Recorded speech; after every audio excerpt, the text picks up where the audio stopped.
এই তীর্থ দেবতার ধরণীর মন্দির প্রাঙ্গণে যে পূজার পুষ্পাঞ্জলি সাজায়নু সযত্ন চয়নে সায়াহ্নের শেষ আয়োজন, যে পূর্ণ প্রণামখানি মোর সারা জীবনের অন্তরের অনির্বাণ বাণী জ্বালায় রাখিয়া গেনু আরতির সন্ধ্যাদীপ মুখে, সে আমার নিবেদন তোমাদের সবার সম্মুখে।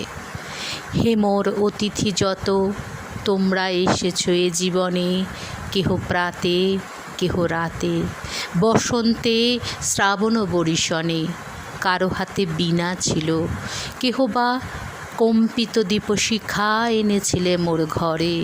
দ্বার খুলে দুরন্ত ঝটিকা বারবার হেনেছ প্রাঙ্গণে।